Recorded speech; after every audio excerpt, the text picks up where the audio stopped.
What if the thing we spend our lives trying to avoid is actually the very thing that teaches us how to live? Because grief isn't just about death, it's about identity, connection, love, and what happens when all of that is suddenly disrupted. And in a world that doesn't know how to talk about it, we often carry it alone. But what if we didn't have to? Enjoy the show.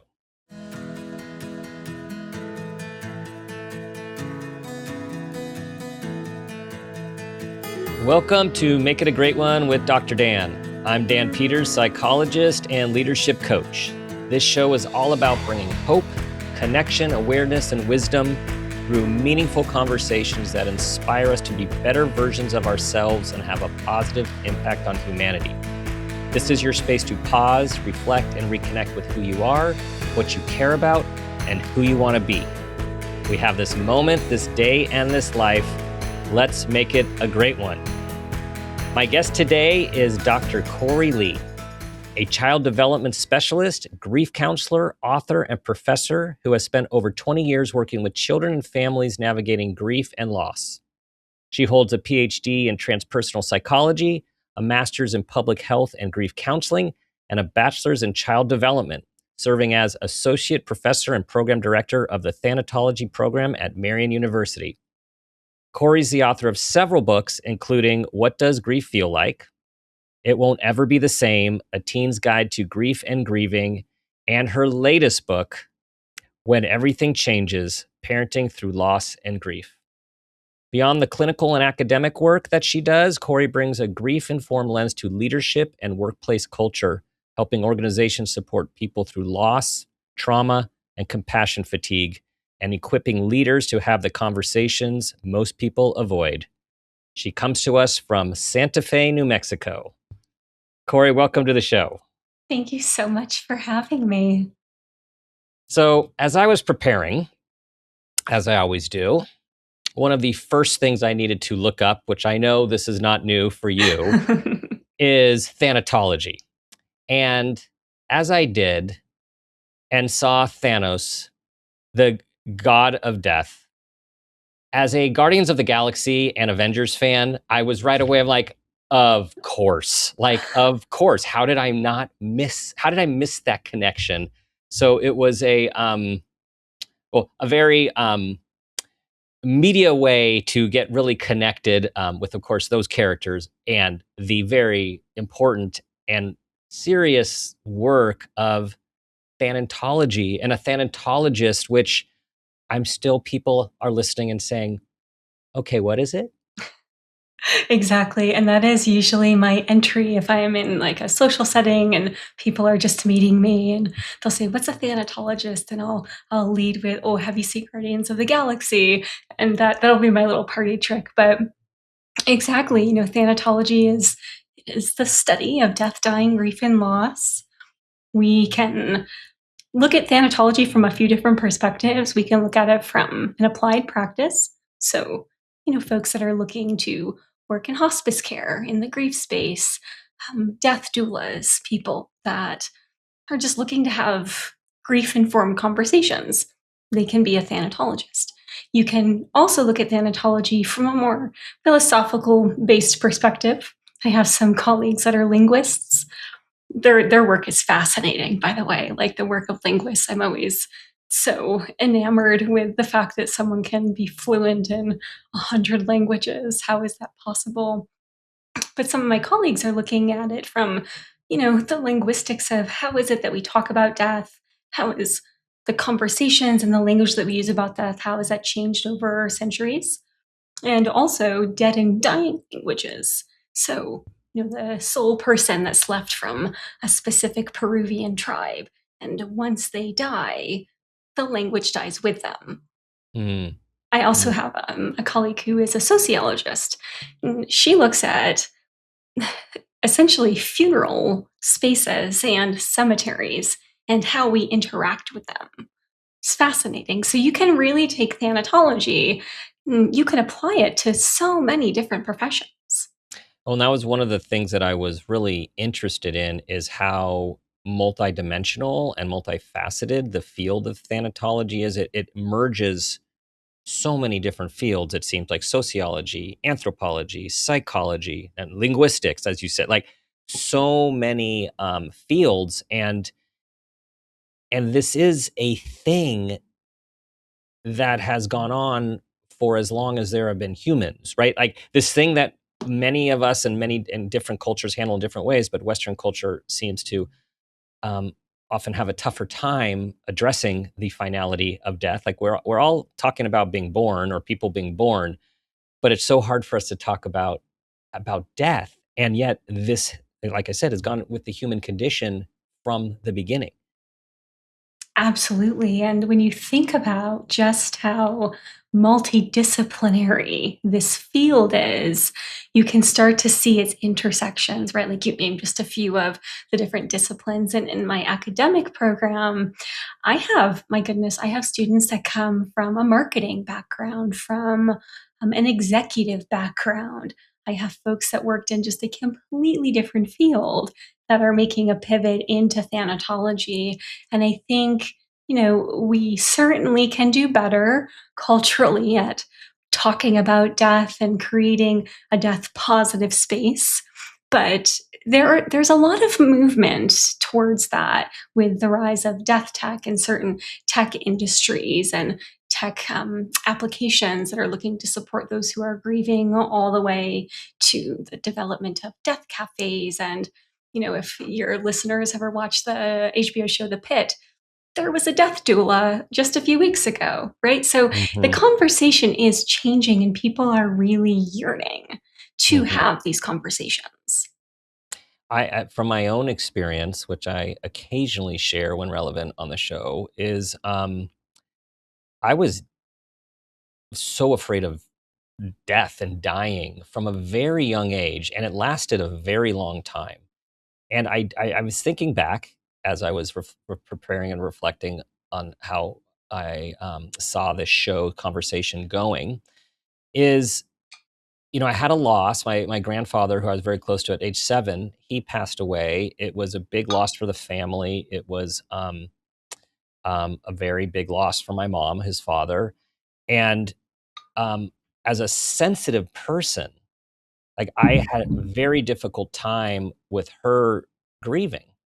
And I think you said this on a different podcast, but this was me. Like when someone would bring up my grandpa's name in front of my mom, and I knew she would be upset because this was, well within at least the first year. I'd be like, no, no, like my younger brother say something. I'm like, no, no, don't say anything. And it's like, it was my own thing, right? Like she was grieving, and the family was grieving, but it was so difficult. And I don't know if I had the fear before that. I kind of feel I did. And it took such a long time I read the Tibetan Book of Dying, the Tibetan Book of the Dead, all of Kubler-Ross's stuff. Like I was searching it. So that was like into graduate school. Like it took me. And then at one point I realized, wow, everyone who's lived has had to deal with death. Every single person. And if they can, I can. Like I remember that moment. And yet knowing the work that you do and how much there are tools now when people are talking about it now, um, it would have been really helpful, like to have those tools. Of course, I would have had to tell people that I had that fear, right? That's one thing. But I feel there are so many tools now than there used to be available. Yeah, and my goodness, you brought up so many really important and good points. The first being, the response that you had as a child to protect your mom. Hmm. That's an incredibly common response that children of all ages will have. Oftentimes in the family system, the kids and the teenagers are going to pick up on what is not said, right? And then that's a language unto itself. And they're going to pick up on the parents' cues. They're going to pick up on their nervous system if they're anxious or if they're afraid. Just intuitively, kids want to protect their parents. And so what will they do? They'll do exactly what you did. No, no, no. We don't talk about that. But it leads me to, one of the things that I talk about in my work, my teaching, in my practice. If something remains nameless and shapeless, it has power over us. But if we can talk about it, if we can shine light on it, if we can draw pictures about it, if we can play about it, it helps to make it less scary for kids. It helps to give it a name, give it a place, give it a reason. And so that's another reason why I wrote the first book, What Does Grief Feel Like, was out of this really deep frustration that there was Mm-hmm. such a lack of developmentally appropriate literature for kids about Mm-hmm. grief. Mm-hmm. Okay, mom, do not, I'm only using this as an example for us to learn because I really don't know the answer to this and I have an expert I'm speaking to right now. So one of the things we've talked about over the years is when my grandpa died, and I was 7, I remember going back to my grandma's house where the gathering was, I believe after the funeral. And parents, like the close parents, aunts and uncles, I believe they all decided not to have us younger um, grandkids go. Maybe my older cousins went. I'm not sure. And I had so that happened, and I had a very difficult time, I think, because of my fear of death. And even into adulthood, like funerals were so hard for me. I mean, they're less hard now, and I feel like important to lean in now. But for a very long time, they were so hard. Um, and so my question for you is, what do you say about funerals? And I'm going to use the word closure, but I'm not going to use the word closure because I know closure is a bad word or a word we want to change because nothing closes, grief endures. What I'm talking about closure is from a child's perspective, seeing a casket, seeing maybe an end, and that doesn't religion we can talk about and faith is separate than that, seeing the physical form being done. Does that make a difference either way for a child who's lost someone? It certainly can. And what you're talking about is an important aspect of cognitive development. So when you were 7, I didn't know you when you were 7, but I could make an assumption that you were either just exiting out of what we call pre-operational or magical thinking and entering into concrete operations where things can become a little bit more abstract. We can, as kids, understand that the past influences the future and that there's cause and effect and that there is a finality to death, that there is also an irreversibility to death. Now, certainly not every 7-year-old is going to be exactly at that developmental place.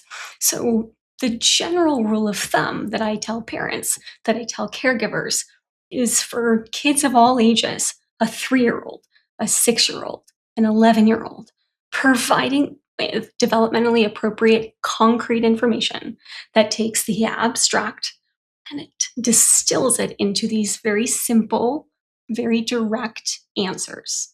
You know, death happens to everyone. Everything that's alive will die. And when someone dies, that means their body has stopped working forever. Their heart doesn't beat, they don't breathe. You don't undie, you don't come back from being dead. And a part of a funeral or a viewing or viewing the body, if this is a huge if, a child is appropriately prepared for what their senses will take in. What will they see? What will they hear? What will they touch and taste and smell? Will the body be visible? Will the casket be half open? Oftentimes, young kids have a misconception that a half open casket can oftentimes I had one kid say, well, is where their shoes, Hmm. where are their feet? Hmm. And so we opened the other half of the casket to show them the feet. And after a little bit of further, exploration, they thought that the body had been cut in half. Right. And That's that's a pretty typical the operations, response. right? The formal operate are just very concrete. Yeah. Yes. Yeah, exactly. And so, you know, and I write about this in my book that's coming out in a few weeks. There's a whole chapter on how to prepare kids for funerals. Mm, yeah. Um, So, mom, you didn't do anything wrong. I love you.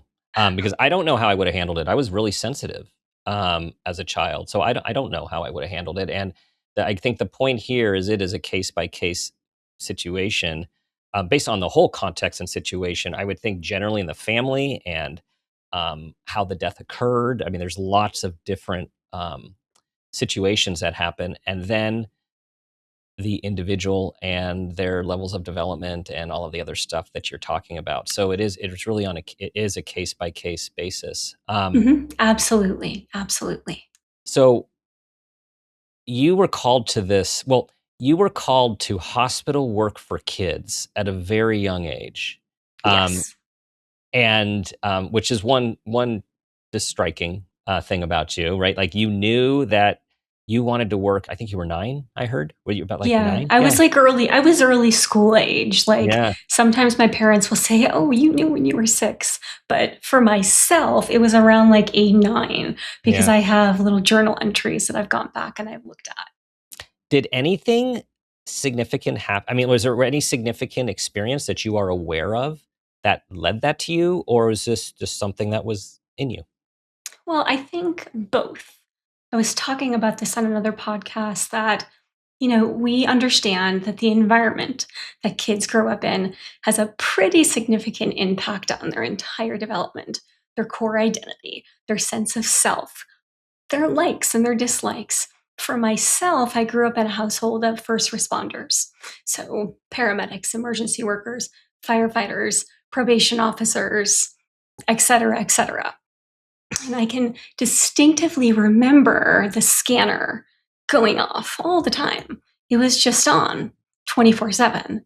And so I would be privy to structure fires, motor vehicle accidents, gun shootings, like lots of things that in hindsight with my Hmm. background in child development, I'm like, "Oh, maybe I Yeah. shouldn't have been exposed to all of that." But I certainly do think it influenced. My parents also didn't really hide anything from me, for better or worse. Hmm. Um, they were very honest with me about death, about accidents, about life. Sometimes really, really hard and bad stuff happened to people, and they were the helpers. And so I had to, I think somewhere, in my own kind of development and my psyche, I kind of integrated that. Hmm. That makes sense. I mean, you were really exposed, and I say that both in the general sense and in the psychological principle of exposure therapy. Like you were really exposed and habituated um, to this type of dialogue. Like you were, like you're living the pit, right? Like you're living, right? You're like you literally were living on one of these emergency shows, and I could also see. So first of all, normalizing how real life is. And maybe that is, yes, a lot of information for your young ears. However, um, you wanted to do something about it, right? So a way of I want to, but not just be powerless over all of this. I want to be part of the process. I want to help. Yes, Um, and I have a really funny story too, or at least it's funny to me. So I had this understanding as a young kid. I wanted to work in pediatric hospitals. I, according to my journal, wanted to help sick kids. And of course, you would think pediatrician, nurse practitioner, nurse. And I had thought briefly about going the medical route. When I was 18, I became a first responder. So I went through like the basic kind of EMT training. I was like the kind of the lowest level first responder. On one of my very first calls, I hop in the back of the ambulance. We go to this call of this older man, and he was having chest pains. Got him into the back of the ambulance, and my job was to take his pulse, take his vitals. And the only thing I could think of to do was hold his hand and talk mm, to him. mm. And it was at that moment I was like, okay, maybe the medicine side isn't for me. Okay, that is a really good story. Like that's almost like the second origin story. I mean, the first origin story of got you to that place, and then this is literally and figuratively what you do and what you teach is how to hold a person during this time, whether it's an acute um, dying. I was going to say passing over, but I know that that's also not a word we want to use necessarily. Like we want Good to be more catch. concrete. Yeah. So as someone is dying, you have held hands of all ages. You have held literally and figuratively the hands of the caretakers, of the family, um, and of the health staff, right? Which we'll get to all of the secondary trauma that comes from working in the trenches. And so that is a beautiful story. And thank you for asking because that was buried in the back of my mind, and you sparked it. I was like, "Oh, yeah, there was that one call, Well, I'm glad and because that I was the listened. only call. It was the only call that I took." Wow. Wow. That's good. That's good. The other thing that I noticed about you, or I believe I've noticed about you, you will tell me how this sits, is because you have a lot of training, you have a lot of different certifications and degrees, and while I'm sure we resonate at some level together as achievement oriented people, which I am in recovery from, although that's there, my sense is every further step and degree and certification is because you wanted more knowledge in order to learn more, understand more, and do what you wanted to do better. Yep, absolutely. And I talk both in my book and also in my practice, and teach about coping models or models of coping. And one of the models that I go back to over and over is Lazarus and Folkman's stress and coping model. And, really, really distilled down it when a stressor happens, we appraise that stressor and we ask ourselves, how can we cope? Right. And we tend to either cope with information based coping or emotion focused coping. And for myself, I am an information based coper. I have to understand the thing that is causing the stress. And you are exactly spot on. So, pretty much every single thing that I've done academically and research wise, clinically, has been because I have encountered something that has challenged me, that I haven't understood, or that I have felt that I just don't have enough tools to adequately support the kids and families that I'm working with, like in whatever situation it happened to be. Hmm. It's also how your books were created. I interview, and over the years, a lot of authors and novelists, researchers, and some say they write about what they know. Others say they write about what they're interested in. I had one this summer who said he writes about what scares basically the crap out of him, Mm. to get to gain some knowledge around it. And it seems like your writing is based on what you need that does not exist. Like you have to create what you want there to be, and you'd actually, I think originally you'd be happy not to have ever needed to create it in the first place because you love doing the work. But now I have a feeling also you love creating these things. 100%. I am also a creative, right? I am a musician. I'm a writer. Like I express and I process through being creative. And also, you are so right. I mean, the first book that I wrote, I had thought about writing it for several years. And it is almost like every year that passed, just the frustration grew and grew and grew. There was a point in time that I would have a handful of grief books that I felt were okay, good enough. But what I would do is I would tear pages out. I would Sharpie words out. I would tape pages together because either the text was so so, but the images were not appropriate, or vice versa, or the first part of the book got it, but the other part didn't. And yeah, like that. And then that is essentially the door that opened was publishing that first book. Just like a floodgate opened, and I have so many gaps. I talk to my graduate students, they complete a capstone project, which is like a gap in service. Hmm. And I was like, my whole writing career has just been like filling the gaps. Yeah, filling the gaps and stretching the field. Right. I mean, you are. I can say for those who are not watching, I would say you are on the young side, and you probably maybe even look younger than you are, but you are the young side of someone who is among the leaders in the field of thanatology. Would would you say? Yeah, yeah, I would certainly say that. I also, in full transparency, did start out knowing exactly what I wanted to do, You got an right? early start, And right? Yeah. I did get an early start. Right. And even in my field of child life, a lot of people don't find out about child life specialists until after they've graduated with their bachelor's. I was one of the lucky few Mhm. that I knew what I wanted.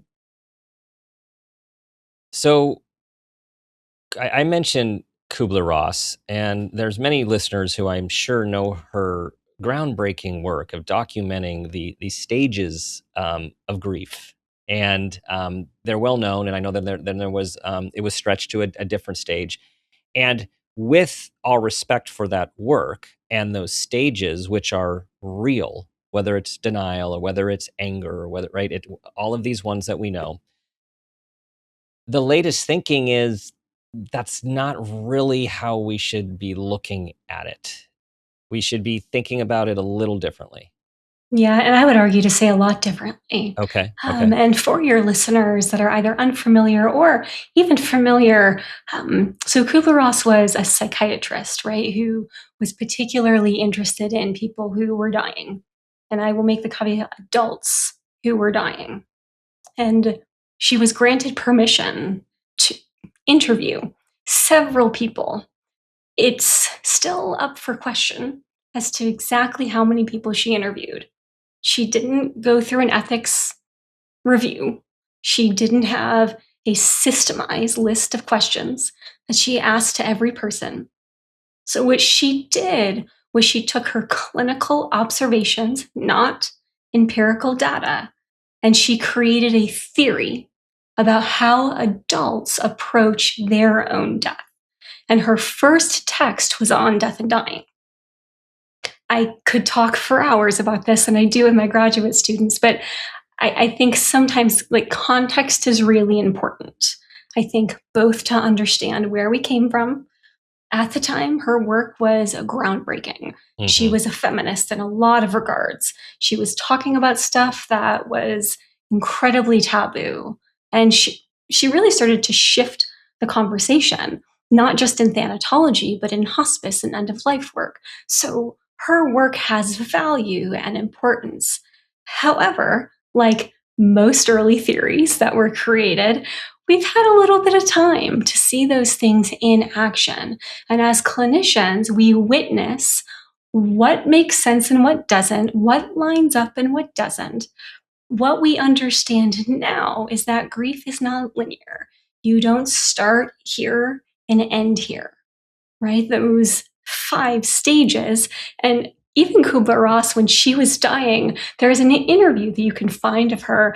And I think her exact words were, I wish I had never named them damn stages Mm, because they were never meant to be linear. But right. because that's how our brains work and we want to fit complicated things into boxes and stages, that it grew like wildfire. And so what we think about grief now is an integration. It isn't something we get over, we learn to live with it. There's a fantastic model of growing around grief, which essentially proposes that society, or we in general, used to think that it was grief that got smaller over time. But grief itself it stays the same, but we grow around it. And we Hmm. grow around it by our sense of self, having to create a new sense of self and a worldview, developing new coping mechanisms. And also what I talk about a lot with my clients is learning how to be in a relationship with it. Hmm. Because I talk with like some of my teenagers about this and my parents. It's like an unwanted guest that showed up at your house with like 6 cases of luggage, and they have set up shop and they're never leaving. Yeah, they're not They going also anywhere. speak a different language and they wear weird clothes and they annoy the hell out of you. And what you have to learn how to do over time is Hmm. communicate with that new Hmm. person. It's reminding me of a client. First of all, I was going to say a client who lost his wife. It's just so natural to say that. And I know the preference would Hmm. be to say a client of mine whose wife died, right? Hmm. We're supposed to be really direct, Yeah, right? Not say lost because yeah, lost is vague. yeah, And as kids will say, well, then let's look for them, right? exactly. Okay. So a client of mine whose wife died, and as he was moving through his grief, and it wasn't, life was moving on. It wasn't crippling him anymore. He'd have the moments where he wasn't thinking about her, the moments where he was having joy and she wasn't part of the joy, the moment when he had met someone else that he started to have strong feelings for. He was so afraid. The grief for him was attached to the memory. And so he Mhm. was not, he was now wanting the, not wanting the grief to move on because of the fear if the grief moved on, he would not be able to keep her in his life. Mhm. Yeah, and that is a really, really common experience that a lot of people have. There's also this, like there's this equation that some people who are grieving have where if I'm not debilitated or if I'm not devastated, it means that I don't care anymore or Right. that I'm, like, somehow forgetting them. Mm-hmm. And so a big part of what I try to do with all of my clients, but particularly clients that really struggle with that, is help them to create rituals in their life that are intentional, that have meaning and purpose, that are repeatable, that they can, with intention, remember their loved one who died. Mm-hmm. And sometimes these rituals can be super quick, very simple. They don't need elaborate setups or hundreds of dollars invested into anything. They can Mm-hmm. be internal. Yeah. Yeah. You know, it's also making me think of points that you have made, which is how important it is to, related to this, keep the memory, keep the person alive, right? Mention the person by name, talk about the person, remember when, or God, what great memories do you have, or what did you like most about? And again, when I go back to my 7-year-old self, who's like, shh, shh, shh, shh, right? The mature adult version is, Mom, tell me what you miss most about Grandpa, Yeah. right? It's like, it's Yeah. actually like, it's the opposite. I think about like anxiety too, and how anxiety usually we avoid it, which makes it stronger when the thing to do is to lean into it, because that's actually how we are able to move through it. And it's very Mhm. similar. I'm seeing it through my eyes. It's like a similar process with grief. Man, it hurts and it's painful, but we should be leaning in to it. Yeah. And, leaning in can feel like you are throwing yourself into a precipice, into a pit, and you won't find a way out. And so what I like to do with my clients is like we practice. We practice like looking over the edge. We practice looking behind us to make sure, okay, are we connected with our rope?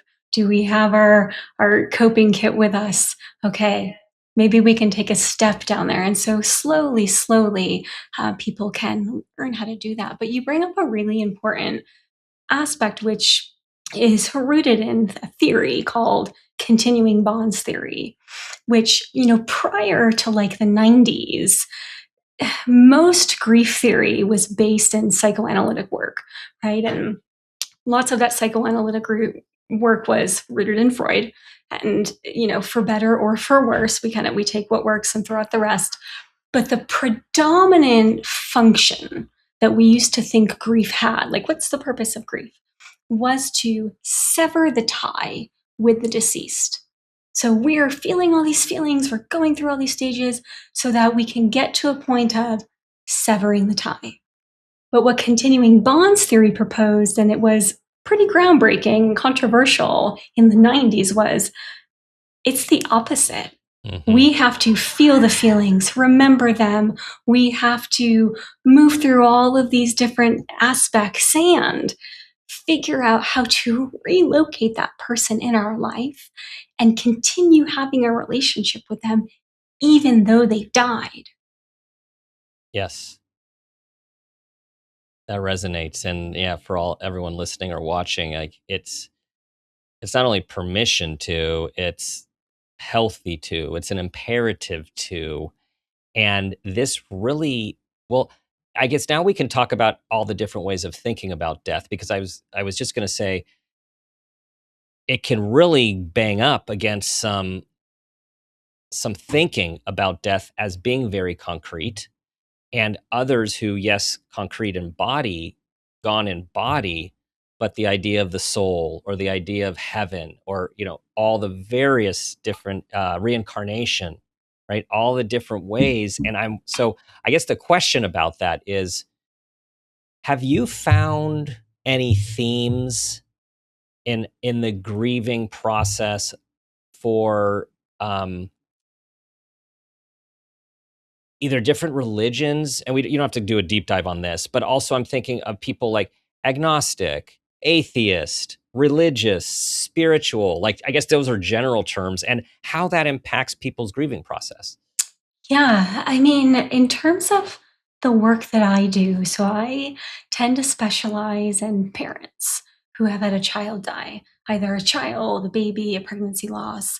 Um, so I can speak mostly to the folks that I work with. And I see pretty across the board, like, regardless of their spiritual beliefs or practices, these themes of needing to feel the feelings, even when they are debilitating, needing to rebuild a sense of self. And I would argue that that is the most long lasting and complicated and hard part of grief work. Because when a loss happens, when a death happens, and that death was connected to your core identity, to your core sense of self, it ruptures who we are at our core. Mm-hmm. And grief and grieving becomes the tedious, painful process of figuring out who we are, what are our values, our beliefs. And we tend to form these core beliefs in childhood, right? And they're kind of simple, but they're really impactful. Things like, I'm a good person, the world is a safe place. And then you build your identity around these concepts. Fast forward to something happens that fractures that. And so you have to figure out, am I still a mom if my only child has died? Am I still a big sister if my little brother died? What does that mean in my day to day life? Mm-hmm. What does it mean to parent a child who isn't living? That's some of the most profound and most challenging work that I've seen across the board, no matter what the belief system is. Yeah, that resonates. That makes sense. It like cuts through all of them.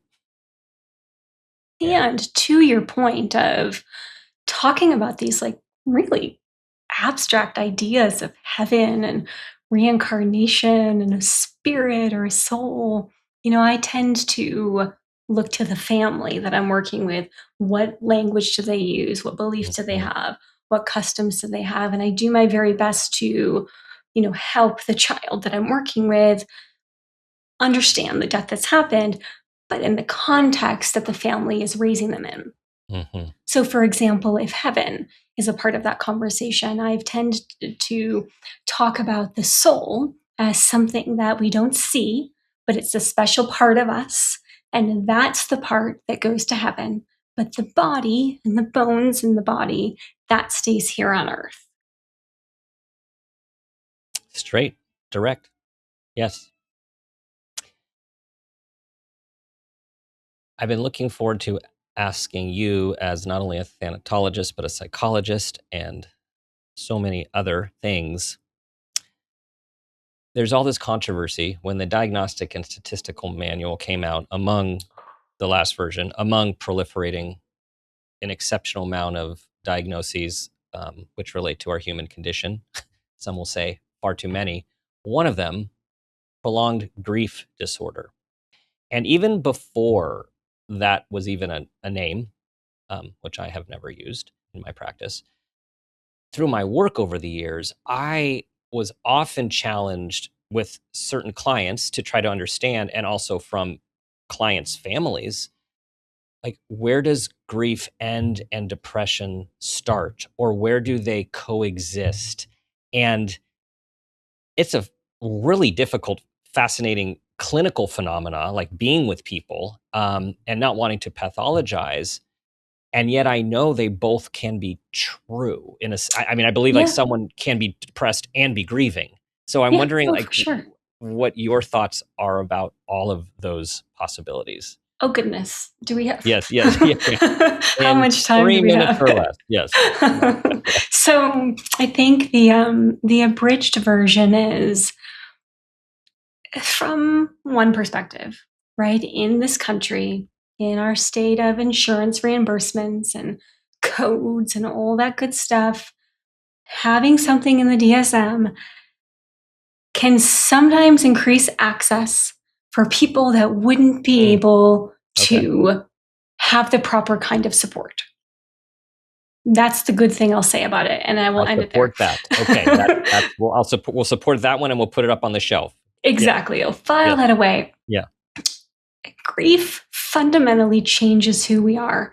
It is something that we learn to live with. If that client, this hypothetical client that we're working with here, who is 3 years post the death of their spouse, if their spouse were to magically walk through the door, their symptoms would go away. So that's how I talk about, is it grief or is it depression? Right. That's not depression. That's not depression. Right. Now, there's certainly a really, really muddy interconnectedness with grief and trauma, particularly folks that had a diagnosable mental health condition before the death happened, anxiety, depression, bipolar, PTSD. If those things existed before the death happened, that person is certainly at an increased risk for having a harder time, much harder time integrating that loss into their life, because the trauma is stopping the grief from being processed. So there's that group of people. And then there's most of the grieving individuals that I work with who are parents who've had a child die. And you look to the research, look to the evidence-based practice, look to the science. The death of a child is one of the most long-lasting, debilitating types of grief that exists. You show me any parent whose child has died 3, 4, 5 years later who isn't still grieving. Mm-hmm. And in some ways, and a lot of the folks I work with, they're surprised at how intense their grief is at the 2 and 3 year mark, as opposed to the 1 year mark. Right. And so there's a lot, decades later. decades later. Yeah, yes. Exactly. And so, I have a lot of thoughts and feelings about the diagnosis, but we'll just leave it there. Okay. Thank you. Thank you for giving us that overview. Trauma. You mentioned trauma, which takes us to secondary trauma, burnout, and how your work has also transitions into professional spaces, healthcare spaces, industry spaces, and business spaces. How do you bridge grief when most people see it as death? Like a lot of people, grief, death. Mm-hmm. And others are more like, I think, unfortunately, they downplay grief if it's not death, and then it doesn't get adequate attention for all the other things there are to grieve about and how grief affects us. Yeah, absolutely. And you're talking about a few different concepts. One is disenfranchised losses or disenfranchised grief, which is essentially a grief that you feel that society says there's no place for you here. And that can include all sorts of different kinds of losses, not just death losses, but you don't have the validation, acknowledgement, the space to be able to safely show up and grieve. There's also ambiguous losses, which are losses that are not connected to the death of a person, but can be seen oftentimes in caregivers of those with Alzheimer's and dementia, people who have someone they love who is missing. They don't know, are they alive? Are they dead? People who are incarcerated, people who have been deported, people who have been deployed, right? So there's a lot of ways that we are all grieving, even if someone that we love hasn't died. And when you start talking about the healthcare space, and COVID really helped bring this into the light, the compassion fatigue, the moral distress, and the vicarious traumatization that was happening long before COVID But COVID is what really brought it into the spotlight. And yet again, I'm going to talk about The Pit, but The Pit did a phenomenal job in season 1 highlighting what that looks like in healthcare workers. And, it's almost as if societally we've just decided to not talk about COVID anymore, to not talk about the fact that we all went through a collective trauma Mm-hmm. without any resources or ways to cope with it or make sense of it, to integrate that into our lives. We just boop, turn the page and move forward. And so in a healthcare setting, in a industry setting, whether you're like in corporate or finance, like any kind of place where you are going to get groups of people together working for some kind of collective cause, you're going to have grievers in your workplace. Oftentimes, bereavement policies are 1 day or 3 days. Mm-hmm. That doesn't even begin to scratch the surface of what is needed. And then you take further this concept of grief literacy, and that in general, as a society, we're a pretty grief illiterate society. If you were to just ask any given person on the street what they could tell you about grief and how it impacts your physical body and some of the cognitive symptoms that you'll have when you're actively grieving, maybe you'll get like, oh, maybe stomach aches, maybe you'll get an answer here or there. But there's so many myths and misconceptions. That's a big part of what I try to do when I'm talking with big groups of folks who are in any kind of a workplace, is helping to expand their grief literacy, enhance their ability to meaningfully work together as a team. And that hopefully by the time a death does happen and that worker is grieving, there are policies in place that are based in grief science that support the griever. And I imagine within the grief literacy, I mean, the first step is actually to identify and become aware of what they are grieving, and that it's legitimate for them to have grief. Like these feelings are grief. I could see it being very basic in the sense of basic education, but profound in implication. Mm-hmm. Oh, absolutely. And one of the activities I do with groups is I have them do a loss line. And we do a huge big piece of paper for each person, and you start at one end with your birth, and you make sure that there's a little bit of space before that, because I'll get to that after. And then you go to the total opposite page of today. And then we have them think through the most critical major losses they can think of: death, divorce, climate disasters, losing your home. And then we have them go back through it and do secondary losses: loss of relationship, identity, purpose. And then we have them go through it a third time and do familial. So in the family, what kind of losses predated your birth that your family is either not able to talk about or that is still impacting you? And then you can see, and they can literally see this loss line, and it becomes more concrete. And that's a big part of what I do, whether I'm working with kids or families or organizations.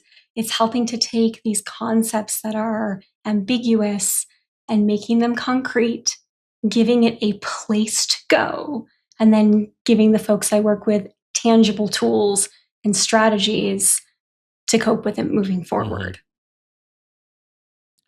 In a moment, we're going to get to a few tools, but before we do, you talk about grief-informed leadership. Right, that's an interesting one. I mean, that's a wonderful niche, and leaders are being pushed to be informed and aware at multiple levels, and the best leaders are. And so I was really intrigued with grief-informed leadership, and how would you describe what that looks like? So I kind of toyed also with calling it grief literate leadership, but I didn't want to make the Oh, I like inference that like grief-informed. you were Grief-informed. illiterate, Yeah, right? So grief-informed here. Yeah. it's that same concept of recognizing that losses are present in every single person's life, and that grief, just like loss, is going to ebb and flow. It is going to impact your company at the micro and the macro level. And it's connected to being compassionate leaders, right? Understanding that the people you are working for are full human people, right? Like they have full lives.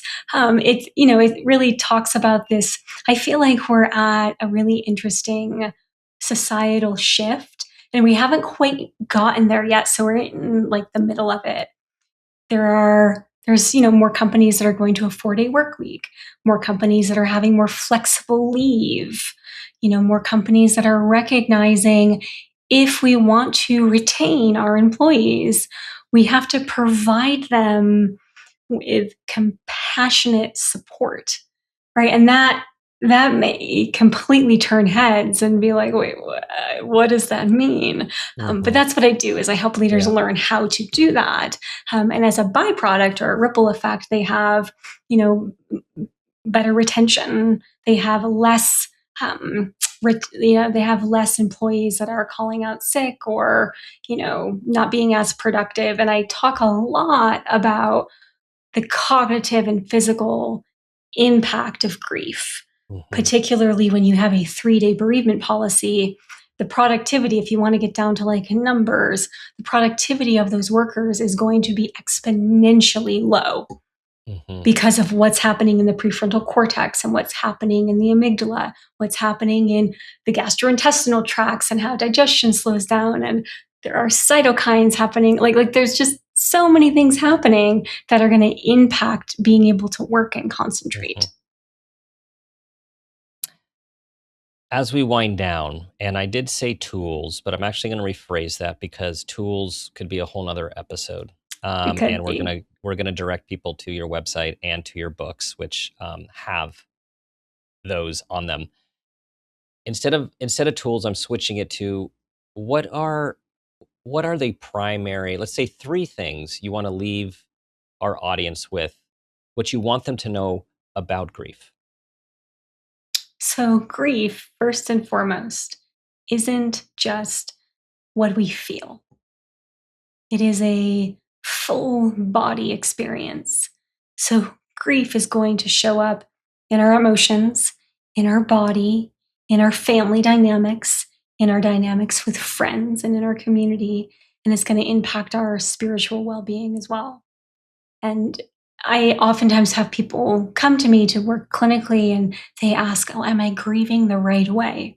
And so the other thing that I would want your listeners to know is there is no one way to grieve, and there is no right way to grieve. And anyone that tells you there is, have a little bit of caution. Have some caution there. Because the other thing that happens with everyone who's grieving is certain days you're going to have strategies and tools and things that help you get through an experience or through a really hard moment. And then the next day, those things are not going to work for you.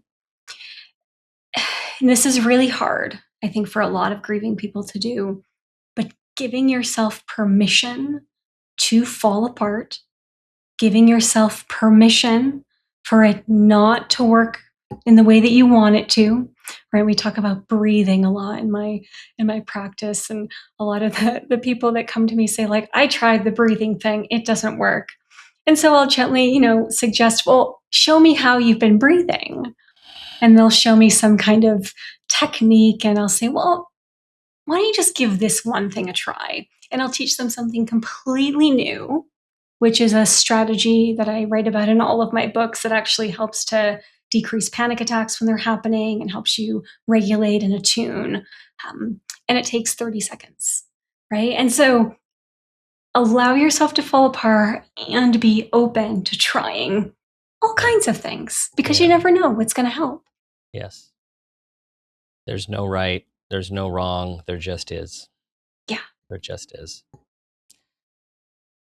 Korie, thank you for your work. It's illuminating, and it is, of course, applicable to every aspect of humanity, individual and collective, and our lives.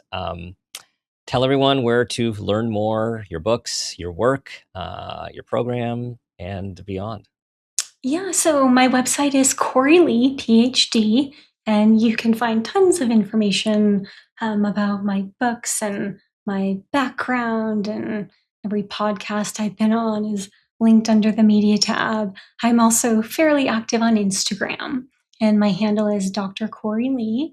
The graduate program that I direct it's a few different programs. So we have a Bachelor of Science in Thanatology. We have a Master of Science in Thanatology. We have a postgraduate certificate in Thanatology, and they're all completely online and asynchronous through Marian University, which is in Wisconsin, not the one in Indianapolis, because there are two Marian universities. So this is the one in Wisconsin. Wisconsin. Yes. Yes. And you can find my books anywhere books are sold. My publisher is Free Spirit Publications, and they focus mostly on social emotional books for children, youth, families, and schools.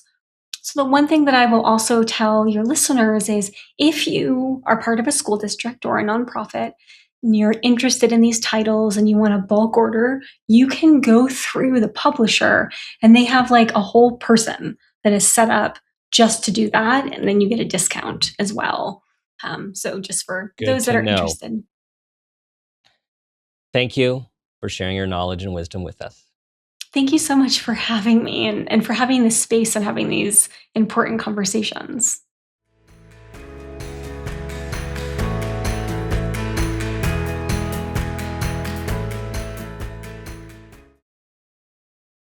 Korie's work is fundamental to how we live, how we show up, and how we think about and talk about death and grieving. Here are 5 takeaways from our conversation. Number 1, grief reshapes our identity, not just our emotions. When loss touches something core, like being a parent, partner, or sibling, we're not just grieving the person, we're redefining who we are. Number 2, avoiding grief doesn't protect us, it prolongs the pain.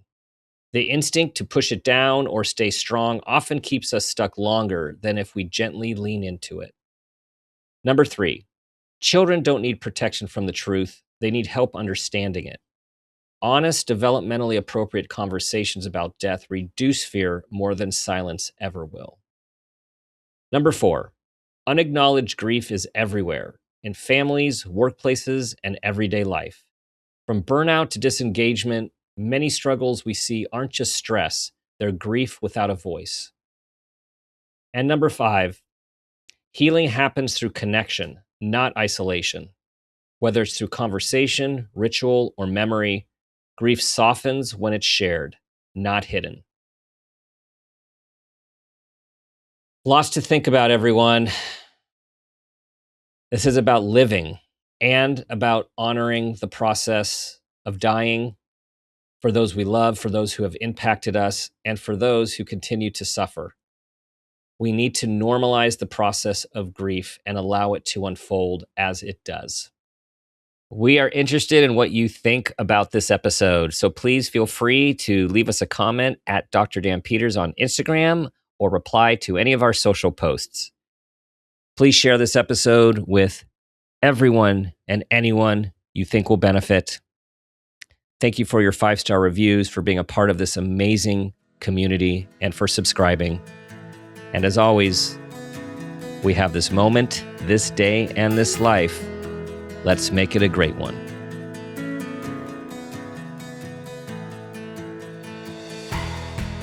This has been a Peters and Rossi production. Make It a Great One with Dr. Dan is produced by Laura Rossi. Our engineer is Phil Rossi. Theme music is Uplifting Folk by Awesome Music. Artwork by Kelly Dwyer.